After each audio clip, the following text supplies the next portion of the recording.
Chapter 15. The Cauliflower Robbery. A Humble Ashram Life. At the Serampore Hermitage, Yogananda and his guru Sri Yukteswar lived very simply. Their food was plain and often meager. Still, there was always a sense of contentment in the ashram. The real nourishment was the presence of the master. One day, however, a very practical issue arose. No food was left in the kitchen. The cupboards were nearly bare, except for a few small cauliflowers in the garden patch. The unexpected problem. Yogananda was sent to fetch them for the day's meal, but just as he approached the patch, a group of thieves suddenly appeared.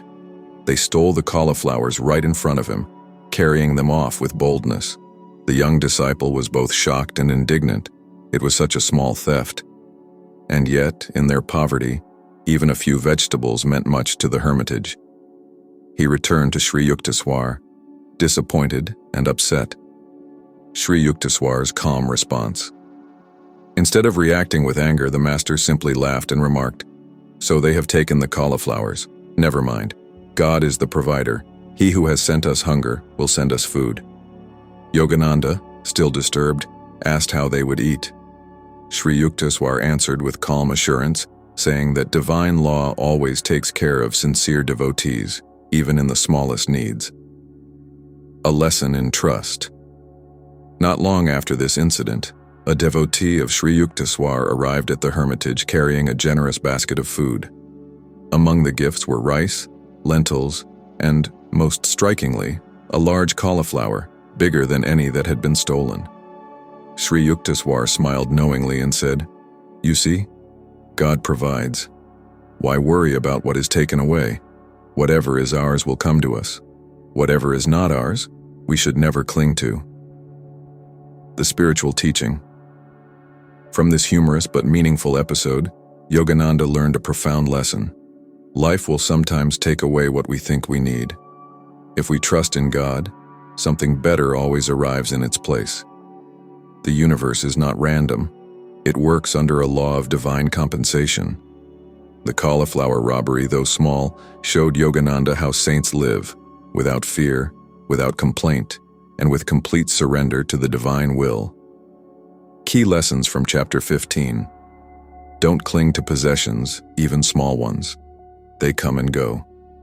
Faith in divine providence is stronger than anxiety or anger. What is lost can be replaced with something greater when you live in surrender. Saints live in joy and humor, even in times of difficulty. Chapter 16. Outwitting the Stars. Astrology and Destiny. In India, astrology has long been considered a sacred science. It is believed that the positions of the stars and planets at the time of birth hold keys to one's destiny, health, wealth, relationships, and even the timing of death. Paramahansa Yogananda explains that while astrology has truth, it is not the final word. The stars may guide tendencies, but they do not rule the soul. Above astrology is divine will, and above divine will is the realized master who is one with God. Sri Yukteswar's prophecy. During his time with his guru, Yogananda once faced a prediction made by an astrologer that deeply disturbed him. The astrologer insisted that a period of terrible ill health and suffering was written in his stars. When he shared this with Sri Yukteswar, his guru smiled and said, "So, you are frightened? Fear not. A wise man laughs at astrology, knowing that the Lord alone is the ruler of our destiny." But to prove his point, Sri Yukteswar decided to show his disciple how the higher will of God can outwit the stars. The pilgrimage to Serampore, Yogananda and his guru set out for a visit to Serampore. On the way, Yogananda suddenly developed a high fever. The illness worsened rapidly, exactly as the astrologer had predicted. Seeing his disciple in distress, Sri Yukteswar reassured him, "Do not fear, little one. The astrologer has only seen the shadow, not the light. Watch how the law of spirit overrides the law of matter." The healing demonstration. Instead of medical treatment, Sri Yukteswar used a higher power, the divine energy flowing through the human will aligned with God. He asked Yogananda to sit quietly and place his mind on the infinite. Then, with calm authority, Sri Yukteswar declared, "Now, you are well." Instantly, Yogananda felt the fever vanish, as though it had been burned away by an unseen fire. The illness that had been written in the stars was gone. The spiritual teaching from this incident, Yogananda realized that astrology, though accurate to a degree, cannot bind the soul that is united with God. The stars may dictate the ordinary man's fate, but the saint lives above their influence. Sri Yukteswar explained, "The planets only reflect our own past actions, karma. If we change ourselves, through devotion, meditation, and surrender to God, we can change our destiny. The greatest protection against planetary influence is God consciousness." Key lessons from Chapter 16. Astrology shows tendencies, not certainties. Karma can be transcended through spiritual practice and grace. The realized master is free from the sway of the stars. Faith in God is the true shield against misfortune. Chapter 17. Sasi and the Three Sapphires. The story of Sasi. During his youth, Paramahansa Yogananda had a close boyhood friend named Sasi. Like Yogananda, he too was deeply drawn to spiritual life, but unlike Yogananda, Sasi's parents wanted him to live a conventional, worldly life. An astrologer once studied Sasi's horoscope and declared with certainty, "This boy's life is in grave danger. Only if he wears 3 large sapphires will he be able to avert calamity." The prediction terrified Sasi's family. They immediately began to search for the sapphires, but genuine ones were extremely rare and expensive. The Guru's assurance. When Yogananda visited his guru, Sri Yukteswar, he told him about Sasi's troubling situation. With calmness and certainty, Sri Yukteswar responded, "Let your friend not worry. The protection of the divine is greater than the stars. Faith in God is the greatest sapphire." Still, Yogananda passed the message to Sasi, encouraging him not to panic. Sasi's near-death experience. Not long after, Sasi fell violently ill. His condition deteriorated to the point where everyone feared he would die.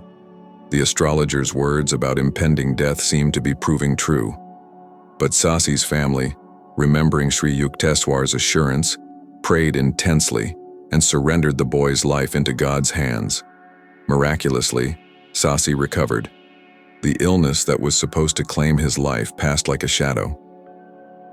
Sri Yukteswar's explanation. Later, Yogananda asked his guru why the astrologer's prediction seemed so close to fulfillment. Sri Yukteswar explained, "Astrology is a science, but not an absolute one. It shows the map of karmic tendencies, not fixed realities.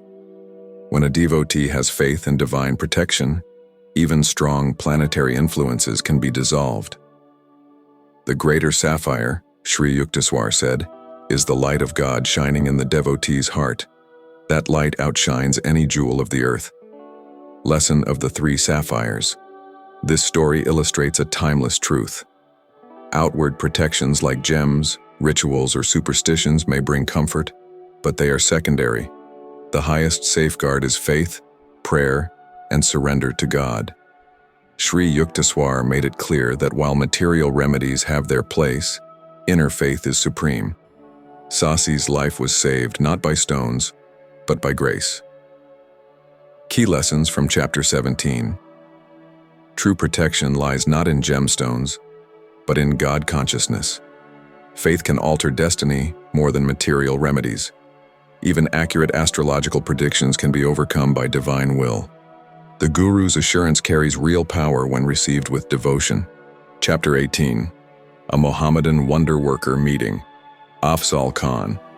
During his youth, Yogananda, then Mukunda, was always curious about saints and yogis, no matter which faith they belonged to. In this chapter, he hears of a Muslim holy man named Afzal Khan, who lived in Benares, Varanasi. People spoke of his miraculous powers, his deep devotion, and his ability to heal and bless. Intrigued, Yogananda decided to meet him. Afzal Khan's simplicity. When Yogananda finally met Afzal Khan, he was struck not by grand appearances or rituals, but by the saint's humility and simplicity. Khan was an unlettered man, yet his words carried the weight of deep inner realization. His devotion to God was pure and without boundaries of creed. Afzal Khan welcomed Yogananda warmly, and soon Yogananda witnessed some of his extraordinary powers. The Wonder Worker's powers. Several miraculous events surrounded Afzal Khan. He could manifest food or other necessities simply through prayer. He was known to heal the sick through his blessings. His disciples claimed he once stopped the flow of the Ganges River momentarily to demonstrate the power of faith. Yogananda saw in him the same divine light that shone in Hindu yogis and saints. The external religion was different, but the inner experience of God was one. A lesson in universality. One day, Yogananda asked Afzal Khan how he had attained such powers. The saint replied simply, "By loving God as the sole reality. When love is deep, God responds. What need is there of many scriptures and philosophies? Sincere love and surrender are enough." These words struck Yogananda's heart. Here was a man outside his own tradition, yet speaking the eternal truth found in all paths. Sri Yukteswar's perspective. When Yogananda later spoke to his guru, Sri Yukteswar, about Afzal Khan, his guru affirmed, "God is not confined to one religion. Saints of all faiths drink from the same fountain of divine truth. Miracles are secondary. The real miracle is union with God." Key lessons from Chapter 18. God reveals himself to seekers of all religions. True sainthood is marked not by dogma, but by love and humility. Miracles may attract attention, but the saint's real gift is awakening devotion in others. Spirituality is universal. Sectarianism is man-made. Chapter 19. My Master in Calcutta appears in Serampore. One evening while Yogananda was resting quietly in his family's home in Calcutta, something beyond imagination happened. As he sat in meditation, suddenly, before his very eyes, the radiant figure of Sri Yukteswar appeared in the room. His guru, dressed in his simple robe, stood there as though in the flesh. At first, Yogananda was bewildered. Sri Yukteswar was supposed to be in Serampore miles away, yet here he was, smiling, serene, and very much alive. The young disciple could scarcely believe his senses, but the master spoke, comforted him, and even offered guidance for his spiritual practice. His words were clear, his presence undeniable. The encounter was so real, so tangible, that Yogananda felt the warmth and vitality of his master's being, as though he were physically there. When the vision ended, he was left in awe, filled with a renewed devotion and an unshakable faith in his guru's divine powers. Later, when Yogananda visited Serampore, he dared to ask Sri Yukteswar about the mysterious appearance. The master only smiled knowingly and confirmed that he had indeed been present with him in Calcutta at that time, even though outwardly his body had not left Serampore. This was not imagination, nor a dream. It was the demonstration of a great yogic power, the ability to project one's presence across space and time. Sri Yukteswar had shown that a true master is not confined by the ordinary laws of the physical world. For Yogananda, this experience was not about witnessing a miracle for its own sake. It was a lesson that the love and protection of the guru know no barriers. Whenever the disciple sincerely calls, the master can and will come, seen or unseen, near or far. Chapter 20. We do not visit Kashmir.